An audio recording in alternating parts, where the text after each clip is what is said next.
I had this idea for a story about a robot in the wilderness. I drew a picture of a robot in a tree. When I was a kid, I climbed trees all the time, and a lot of my stories at some point or another have characters who find themselves up in trees.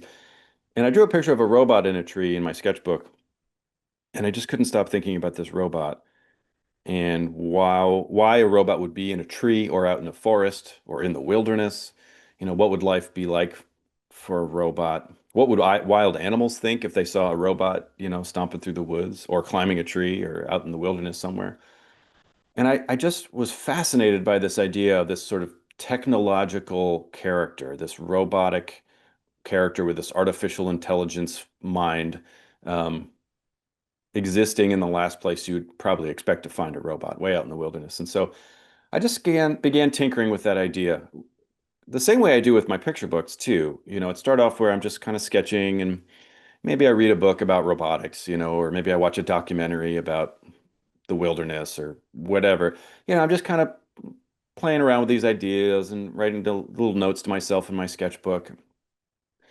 And I just kept doing that for a long time. I had other picture books to make, and in my free time, I kept coming back to this robot in the wilderness idea. And that went on for a few years. And that whole time I was researching, I was reading lots of books about the future of robotics, the future of the planet, climate change, the wilderness, animal life, animal behavior, finding interesting connections between the animal world and the kind of world of robotics and artificial intelligence. Um, and so, I just couldn't shake this idea. And eventually I realized, well, I have to turn this into a book. And at first I thought it'd be a picture book because that was the only kind of book I'd ever made at that point. But the story was bigger than anything I'd come up with before.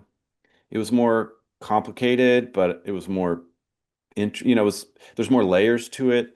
Um, it started off as just kind of an adventure, imagining life in the wilderness for a robot, and then that quickly turned into a story that had a lot of really relatable moments. I thought the robot might learn how to speak with the animals and then develop relationships with those animals, friends, and even a family, which is weird, right? Like imagine, this robot adopts an orphaned goose, a baby goose, a gosling, and can communicate with that gosling. And if you just imagine what it would be like to be born and raised by a robot instead of the species of animal that should be raising you. Like that's got to be a really weird life experience for everybody around, including the spectators, the other animals in the area who are kind of watching this whole thing unfold. And I just started imagining all these relationships, and before I knew it, I had a story that had a lot of humanity in it. And so it was an exciting process for me creatively to see this little nugget of an idea blossom into this whole big kind of epic, relatable story. Um, and that was the first book in the series. And then I had ideas for a second book and a third book. And then, of course, it got adapted into a film by DreamWorks. And so it's really taken on a life of its own. My newest Wild Robot book is a picture book that came out in June called The Wild Robot on the Island. I had a lot of fun writing and illustrating the underwater scenes in The Wild Robot Protects. I grew up watching David Attenborough nature specials on television and just loving that. In fact, if I hadn't gotten into art school, my plan was to study zoology or biology because I just love the idea of getting out into the field and studying nature in the wilderness.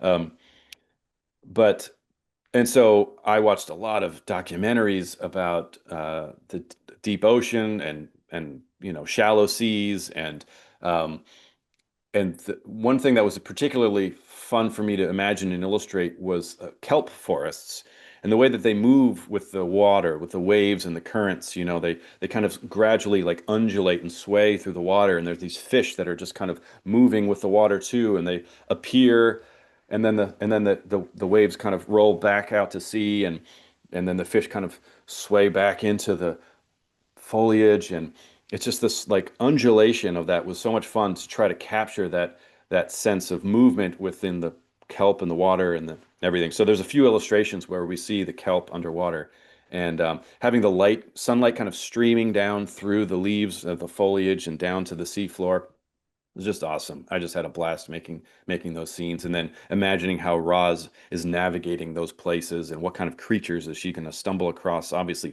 fish, but there's a scene with an octopus that I love in The Wild Robot Protects where she gets to know this octopus who's about to lay a few hundred eggs, and she's worried about the future of her little hatchlings. And I remember a few years ago, a while ago now, I guess, I heard that somebody had discovered a Greenland shark that was about 500 years old. And I remember my brain just latched onto that detail. And I just thought, and at the time when I learned about the Greenland shark, I didn't realize I was going to be writing The Wild Robot Protects. But I just never forgot that little nugget of information. And so when it came time to write this book, I thought, well, I have to have a Greenland shark in this book. And in the story, it's called the ancient shark because it's 500 years old. And so the animals, you know, they just think of it as this really old shark. It's so old that it's become kind of a legend. And everybody kind of knows this particular Greenland shark known as the ancient shark. And and I just imagine imagine what an animal that old has seen over the course of its life. And there's a scene where the ancient shark gives a little monologue and explains to Roz how, when she was young, there were wooden ships with sails sailing across the ocean. And then those ships got faster, and then they started to have spinning motors and steam engines, and then now there's like nuclear submarines, s- gliding through the deep.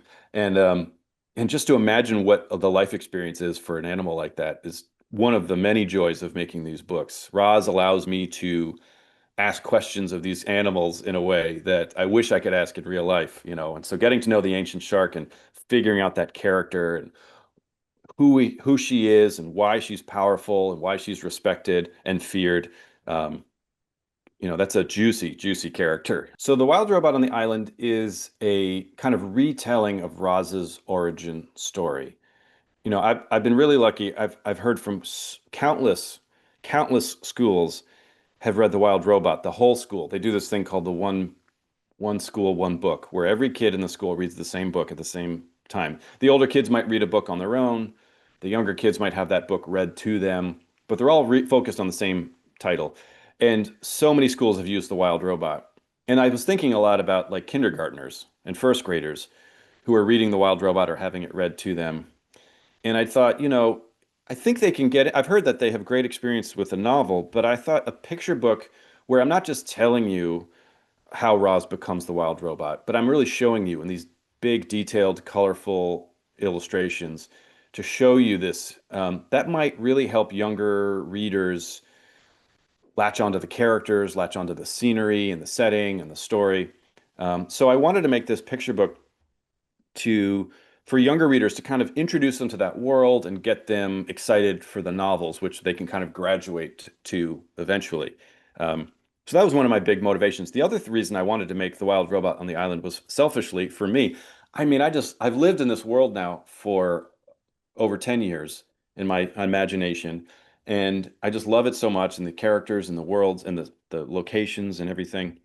Um, I wanted to spend more time on Roz's Island. Selfishly, I wanted to illustrate these scenes in full color and figure out the little details, like what does Chit Chat look like up close, the squirrel? Like, is it a gray squirrel or a red squirrel or, and what happens to Roz as she's over time, is there like lichen and like moss and stuff that starts to grow on her and her color changes over the course of the story a little bit, maybe? Um, that type of challenge, creative visual challenge, was really appealing to me. And so I set out to write this picture book, but I wanted to bring a little something new for fans who maybe already have read all the three novels. Maybe they want the picture book too, but they need a little something new to keep their interest. And so I added some scenes that we don't see ever in the novels there in the picture book, some details, some settings, some animals, and so I tried to give everybody something to latch onto, whether they're new to the whole world or whether they're longtime fans. And so that was the challenge: was how do I make this story and make it worthwhile for everybody involved?